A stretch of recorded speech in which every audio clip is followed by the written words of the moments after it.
Hello students, कैसे हैं आप? आई होप सब ठीक होंगे। मेरा नाम है अरुण और आप देख रहे हैं नितिन एकेडमी यूट्यूब चैनल। तो प्यारे बच्चों, चलिए स्टार्ट करते हैं आज का टॉपिक, आज की क्लास और आज का आपका जो भी लेक्चर। तो प्यारे बच्चों, आज हमारी क्लास है क्लास 10 यूपी बोर्ड साइंस में चैप्टर वैद्युत धारा के चुंबकीय प्रभाव। क्या बच्चों? वैद्युत धारा के चुंबकीय प्रभाव। इस चैप्टर को आज हमें अच्छे से स्टडी करना है। ठीक है, इस चैप्टर की जो प्रीवियस 2 लेक्चर है वो मैं ऑलरेडी यूट्यूब पर दे चुका हूं, आप उन्हें प्रीवियस में जाकर देख सकते हैं। ठीक है, आज हमारा इस चैप्टर का आखिरी लेक्चर यानी लेक्चर नंबर 3 है और हम कोशिश करेंगे कि इस लेक्चर में हम इस चैप्टर को पूरी तरह से समाप्त कर दें। ठीक है बच्चों, तो बिना किसी देरी के टॉपिक स्टार्ट करते हैं। उससे पहले मैं चाहता हूं कि अगर आप हमारे चैनल पर नए हैं तो सब्सक्राइब जरूर करें और वीडियो अच्छी लगे तो उसको लाइक और कमेंट में अपने कमेंट सेक्शन में अपने व्यूज जरूर दें। ठीक है बच्चों, तो चलिए बिना किसी देरी के शुरू करते हैं। तो प्यारे बच्चों, इसमें हमारे पहले कुछ पॉइंट्स पढ़ेंगे, छोटे छोटे पॉइंट्स है जो एग्जाम अक्सर पूछ लेते हैं बाई चांस। तो पहला जो पॉइंट है उसका नाम है भूयोजन, अगला लघुपथन, अभी तब अतिभारण और फ्यूज। जो मेन टॉपिक वो हम पढ़ चुके हैं, ये छोटे छोटे टॉपिक बच्चों में दो लाइन के जो हमें समझने में फटाफट से, जो बाई चांस एग्जाम में अभी देते हैं कभी तो हमें पहले से तैयार होकर चलना पड़ेगा। ठीक है ना? तो प्यारे बच्चों, पहला जो पॉइंट है वो है भूयोजन। क्या? भूयोजन। पहले समझेंगे भूयोजन होता क्या है। तो वैद्युत शॉक से बचने के लिए धातु के आवरण युक्त उपकरणों का भूयोजन कर दिया जाता है। यानी कि जो ऐसा देखा होगा, जैसे मान लो इलेक्ट्रिक प्लग लगाया या फिर कुछ लगाया तो क्या होता है, कई बार हमें शॉक लगता है इलेक्ट्रिसिटी अप्लायंस को यूज करते समय। ठीक है, विद्युत उपकरणों को यूज करते समय हमें कई बार इलेक्ट्रिक शॉक लग सकता है। ठीक है, तो वैद्युत शॉक से बचने के लिए धातु के आवरण वाले युक्त जो उपकरण होते हैं उनको भूयोजन कर दिया जाता है। यानी कि भूयोजन से तात्पर्य उसे शून्य विभव पर करना है। घर की वायरिंग में हरे रंग का जो तार होता है वो कैसा होता है? उदासीन होता है। ठीक है, यह भूयोजन विद्युत शॉक से बचाता है। यानी बच्चों क्या होता है, घरों से देखा हुआ है बाई चांस जैसे कि अगर शॉक लग जाए, ठीक है, तो उससे बचने के लिए क्या करते हैं, जैसे आपने देखा होगा इलेक्ट्रिक प्रेस होती है या फिर मिक्सी मशीन होती है, उसमें अक्सर लोगों को करंट की शिकायत आती है कि इसमें करंट आ रहा है मशीन में। उसका जो मेन रीजन, इसको सॉल्व करने के लिए क्या करते हैं, एक उसमें से ग्रीन कलर का होता है जिसको बोलते हैं उदासीन तार बोलते हैं। ठीक है, उस तार को लेकर घर की वायरिंग में ही जो धातु युक्त जो पदार्थ होते हैं उनकी वायरिंग लेकर ही जमीन में एक घर पर गड्ढा करके वहीं पर तार लगा दिया जाता है जमीन के अंदर। जिससे बच्चों क्या होता है, जो भी एक्स्ट्रा बिजली सप्लाई होती है करंट लगने वाली, वो तो वहीं पे चली जाती है। इसकी वजह से आपको शॉक नहीं लगता है। ठीक है, तो ये क्या है? भूयोजन। अगला पॉइंट है लघुपथन। समझते हैं लघुपथन क्या होता है? तो लघुपथन को हम इंग्लिश में बोल सकते हैं शॉर्ट सर्किट, शॉर्ट सर्किट एक तरह से। ठीक है, तो जब लघुपतन यानी शॉर्ट सर्किट होता है तो धारा बढ़ जाती है तथा फ्यूज तार गल जाता है और परिपथ भंग हो जाता है। इससे वायरिंग को कोई क्षति नहीं पहुंचती। समझते हैं, आपने इसे देखा होगा घरों में एमसीबी होती है आज के जमाने में, लेकिन पहले टाइम पे फ्यूज तार हुआ करते थे। ठीक है, और काफी जगह पर आज भी फ्यूज तार इस्तेमाल होते हैं।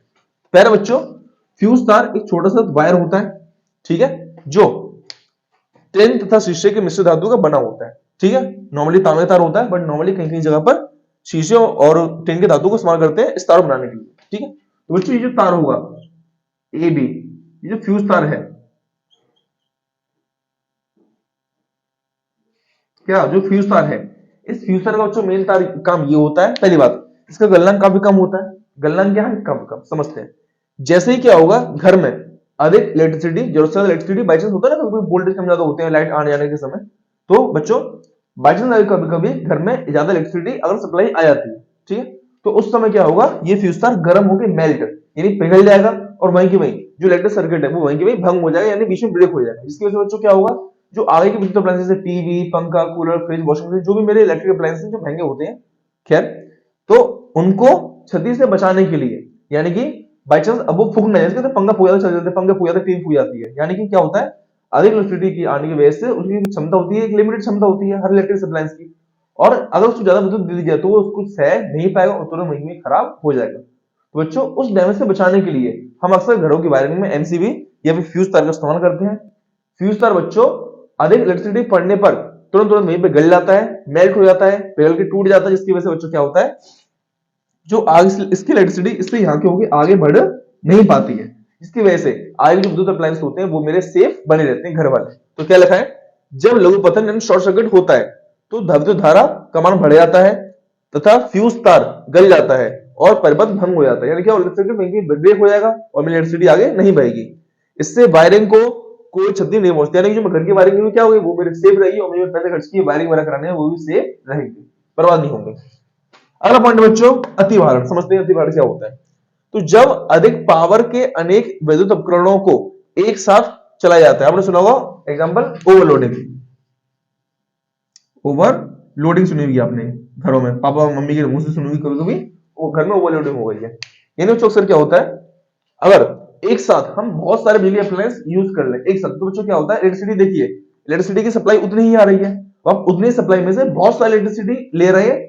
फ्रिज, कूलर, टीवी, मशीन जो भी है आपने बहुत सारे मान लीजिए एक साथ चालू होते सब के सब, तो क्या होगा, उस टाइम में प्रॉब्लम क्रिएट होगी।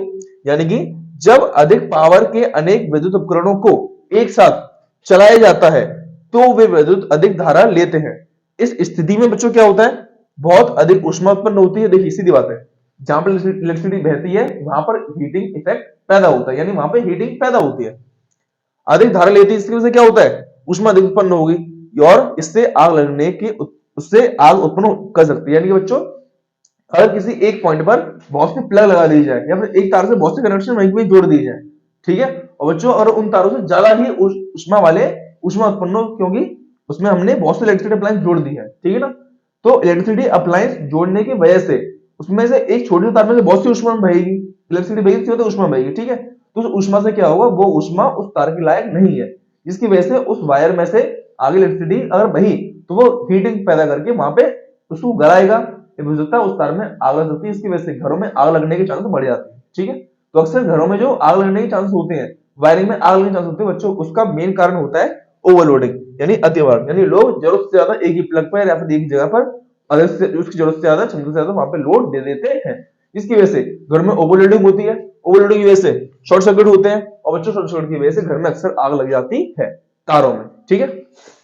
अगर बच्चों फ्यूज, यह टिन तथा शीशे का, किसका, टिन या शीशे का एक मिश्र धातु, एक एलॉय है, ठीक है, जिसका बना होता है, तार है ये, जिसका गलनांक कितना होता है 200, लगभग 200 डिग्री सेल्सियस का गलनांक होता है। गलनांक मतलब वो तापमान जिस पर ठोस धातु गल जाए उसे बोलते हैं गलनांक।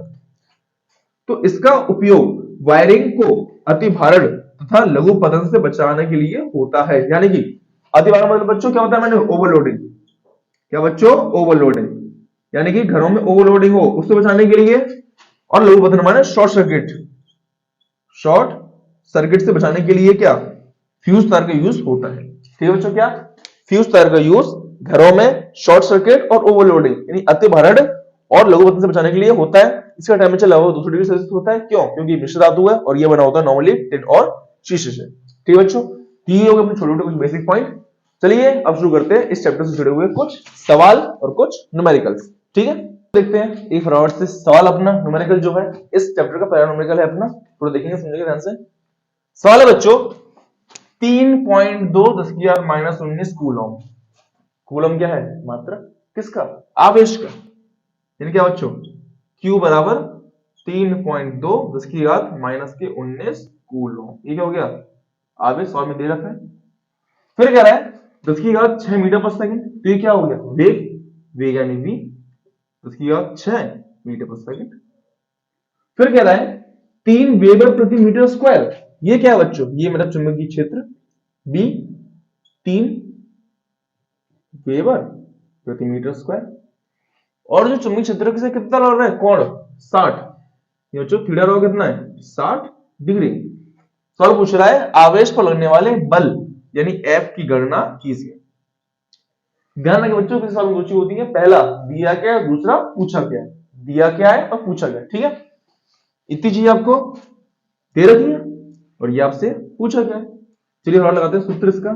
सूत्र इसका क्या होता है, F बराबर Q V B sine theta. क्या होता है बच्चों, F बराबर Q V B sine theta. चलिए वैल्यू रखते हैं। पहले बच्चों Q का मान ये रहा 3.2 10 की घात -19। V का बच्चों कितना है 10 की घात 6, और बच्चों लास्ट B का मान क्या बच्चों, B का मान है 3, और बच्चों क्या बच्चों साइन थीटा। तो पहले बच्चों साइन कितना मान है, थीटा का मान 60। ठीक है, चलिए सॉल्व करते हैं बच्चों। तो देखिए 3.2 गुणा 3 कितना होगा, देखिए 3 दूनी 6 और 3 तिया 9, तो ये होगी 9.6। गुणा बच्चों बात जुड़ती है तो -19 प्लस 6, -19 प्लस कितना होगा बच्चों, माइनस के 13, तो गुणा किया तो माइनस के 13, क्योंकि गुणा बात जुड़ती है बच्चों, माइनस प्लस माइनस हो जाएगा और क्या बचा साइन 60। तो बच्चों साइन 60 मान क्या होता है, √3/2, क्योंकि साइन 30 का मान 1/2, साइन वाला 1/√2 और साइन 60 बच्चों होगा √3/2। चलिए सॉल्व करते हैं इसको। दूसरे बच्चों कितना बचेगा देखते हैं। दो से कटा पहली बार 4 बार, 2 बच्चों के 8, फिर एक बचा 16, तो फिर से 2 अट्ठे 16, कितना है बच्चों 4.8 गुणा इसकी बात माइनस के 13, गुणा कितना होगा बच्चों, इसका मान कितना होगा, इसका मान बच्चों होगा 1.73, इसका मान √3 का मान बच्चों। ठीक है, फर्क है इसका गुणा। तो बच्चों जब मैं 4.8 को गुणा कैसे करूंगा, 1.73 से करूंगा बच्चों, 1.73, तो आंसर मेरा क्या आएगा, समथिंग 8.31 10 की घात माइनस के 13। और बच्चों क्या डाला मैंने, बल यानी फोर्स, और बच्चों इसका मात्रक क्या होता है, न्यूटन। क्या बच्चों, न्यूटन। बल चाहे कोई भी हो, मात्रक बच्चों में से क्या रहेगा, ऑलवेज न्यूटन। ठीक है, तो प्यारे बच्चों ये है आपका सवाल, यानी कि आपका न्यूमेरिकल, जिसे हिंदी में कहते हैं आंकिक प्रश्न, इस चैप्टर का पहला। ठीक है, सवाल कर रहा था 3 बटे तो उसके बाद -19 कूलम आवेश हो गया, आवेश उसके बाद 6 मीटर पर सेकंड वेग हो गया, वेग से 3 मीटर पर मीटर स्क्वायर बी हो गया चुंबकीय क्षेत्र, और थीटा में दे रखा है 60 डिग्री। सवाल पूछ रहा है आवेश पर लगने वाले बल की गणना कीजिए, बल यानी फोर्स। तो बच्चों सूत्र क्या लगाया मैंने, F बराबर QVB sin थीटा। ठीक है, Q का मान रखा, V रखा, B रखा, मल्टीप्लाई कटिंग डिवाइड किया, क्या बच्चों है मेरा 8.31, इसके बाद -13 न्यूटन। ठीक है बच्चों, क्लियर। तो आई थिंक क्वेश्चन क्लियर है आपको। अब पढ़ते हैं अपना अगला सवाल फटाफट। ठीक है बच्चों, फटाफट देखते हैं अगला सवाल। अगला सवाल बच्चों, 1 मीटर लंबाई के धारावाही चालक में 1 एम्पियर विद्युत धारा प्रवाहित हो रही है, इसे 2 न्यूटन प्रति एम्पियर मीटर के विद्युत चुंबकीय क्षेत्र में रखा गया है। धारावाही चालक पर कार्यरत बल यानी F का मान, फोर्स कितना आएगा यदि चालक क्षेत्र लंबवत हो, समांतर हो और दिशा से 60 डिग्री के कोण पर बना रहा है। यानी बच्चों कुल मिला के बात हो रही है यहाँ पे 3 कंडीशन की, और 3 कंडीशन क्या है, ये मेरे कोण के अलग अलग मान है। एक बार में कोण जो है वो 90 डिग्री है, सेकंड टाइम में कोण 0 है, और थर्ड टाइम बच्चों जो कोण का मान है वो है 60 डिग्री। ठीक है, पहले पढ़ते हैं सवाल में मुझे दे क्या रखा है। तो बच्चों सवाल में मुझे दे रखा है पहली बात 1 मीटर लंबाई, तो लंबाई क्या है L, 1 मीटर। फिर बच्चों 1 एम्पियर, एम्पियर क्या होती है धारा, तो 1 एम्पियर में धारा दे रखी है। ठीक है, आई का मान है मेरा, ठीक है ना, एक में धारा में दे रखी है 1 एम्पियर। फिर कह रहा है 2 न्यूटन पर एम्पियर मीटर, तो बच्चों ये क्या है, ये है मेरा बी का मान, चुंबकीय क्षेत्र का मान कितना दे रखा है 2 न्यूटन पर एम्पियर मीटर, ये क्या है बच्चों चुंबकीय क्षेत्र का मान। अब आते हैं कंडीशन नंबर फर्स्ट, क्या, जब थीटा बच्चों क्या हो 90, यानी बच्चों क्या है लंबवत, और लंबवत का मतलब होता है बच्चों 90 डिग्री। चलिए समझते हैं बच्चों, यहां पे सूत्र उपयोग करूंगा मैं, F बराबर BIL sin थीटा। क्या बच्चों, BIL sin थीटा, जो बच्चों सूत्र लगेगा मेरे यहाँ पे। ठीक है, B का बच्चों मान कितना है 2, I का मान बच्चों 1, और प्यारे बच्चों L का भी मान है मेरा 1 गुणा sin थीटा। बच्चों थीटा बच्चों कितना है यहाँ पे 90 डिग्री, देखते हैं थीटा मान 90 डिग्री है, तो बच्चों यानी कि 2 एकम 2 और 2 एकम 2 गुणा sin 90, इसका मान बच्चों कितना होता है 1, तो बच्चों 2 एकम कितना हो गया 2 न्यूटन, ये क्या हो गया फोर्स F का मान। अब बच्चों कंडीशन नंबर 2, क्या कर रहा सवाल कि समांतर दिशा में हो, यानी बच्चों जब थीटा क्या हो 0, क्या हो बच्चों 0 डिग्री, तो देखते हैं F बराबर सेम रहेगा सूत्र BIL sin थीटा। B का मान 2, I का मान 1, L का मान 1, साइन बच्चों कितना है 0, तो प्यारे बच्चों तुमको पता होगा 2 एकम 2 और गुणा साइन 0 बच्चों कितना होता है बच्चों, साइन 0 का मान होता है 0, और 2 0 जा 0 न्यूटन, ये क्या बच्चों मेरा फोर्स का मान। पॉइंट बच्चों 3 मिनट लेते हैं, क्या कर रहा है सवाल, हम पॉइंट नंबर 3 कह रहा है क्या कि दिशा का क्या हो 60 डिग्री, यानी बच्चों अब जो थीटा का मान कितना है मेरा दे रखा है 60 डिग्री, ये क्या है थीटा का मान। ठीक है, देखते हैं सूत्र बच्चों फटाफट से। सूत्र क्या बच्चों, F बराबर BIL sin theta. Okay, B का मान 2, I का मान 1, L का मान 1, साइन बच्चों थीटा का मान कितना है 60। ये बच्चों 2 एकम 2, 2 एकम 2 गुणा साइन 60 कितना बच्चों मान होता है इसका मान? इसका मान बच्चों होता है रूट में 3/2। 2 गुणा में 2 भाग कटेंगे, क्या बचा बच्चों? और रूट में 3 या फिर कहें तो 1.732 न्यूटन जो रहेगा मेरे फोर्स का मान यहाँ पे रहेगा। ठीक है मेरे बच्चों, तो ये रहा मेरा एक सवाल। ओके बच्चों, ये चैप्टर का तीसरे टाइप का सवाल है, फटाफट से समझते हैं, करते हैं और चैप्टर को वहीं पे डिवाइड करते हैं। प्यारे बच्चों, सवाल है 0.9 मीटर स्क्वायर, ये क्या है? क्षेत्रफल 0.9 मीटर स्क्वायर। फिर कह रहा है मीटर प्रति मीटर स्क्वायर, ये क्या बच्चों? बी। क्या बच्चों? बी। चुंबकीय क्षेत्र क्या है? 2 गुणा 10⁻⁻2 वेबर प्रति मीटर स्क्वायर। ठीक है बच्चों, फिर क्या कह रहा है? चुंबकीय क्षेत्र पर लगने वाले कुंडली पर विद्युत चुंबकीय फ्लक्स। तो बच्चों फ्लक्स का मान क्या होता है? सूत्र बच्चों उसको होता है बी ए कॉस थीटा। क्या होता है बच्चों? बी ए कॉस थीटा। किसका? इसका मान होता है। तो देखिए बच्चों, पहला कह रहा है कंडीशन नंबर पहली, चुंबकीय क्षेत्र के अनुदिश हो। क्या हो? अनुदिश। मतलब फर्स्ट वन बच्चों, थीटा का मान क्या हो? क्या हो बच्चों? 0। क्या हो? थीटा का मान 0। समझते हैं। सूत्र क्या बच्चों?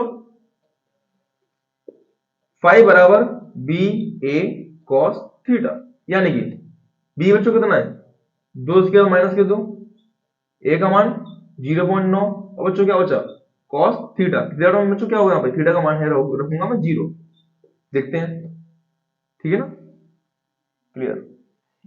क्षेत्र के अनुदिश लंबवत बात है ना। ठीक है, ठीक है बच्चों, देखते हैं। तो कितना बच्चों देखते हैं, हो जाएगा इसका 2 और 0.9 कितना हो जाएगा? 1.8। 1.8 गुणा इसकी याद माइनस के 2 और बच्चों cos 0 क्या होता है? 1। कितना हो जाएगा? 1.8 इसकी याद माइनस के 2। ठीक है बच्चों, ये क्या मेरा आंसर खत्म।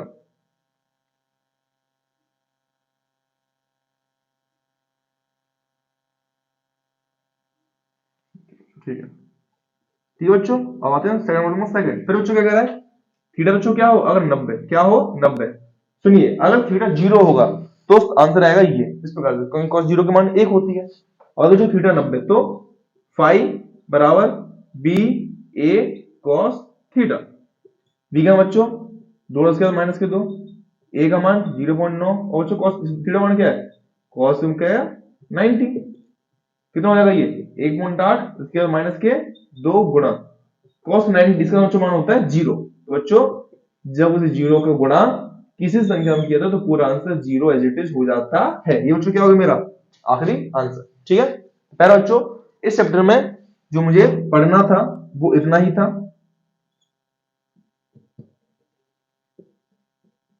वेबर, ये बच्चों क्या है? इसका मात्रा। ठीक है बच्चों, तो आई थिंक इस चैप्टर में सारी चीजें क्लियर कर दी हैं और आपको भी चीजें क्लियर हो चुकी होंगी। ठीक है बच्चों, तो इतना ही था चैप्टर में। हमारी क्लास 3 क्लास में फिनिश जो भी हो गई है।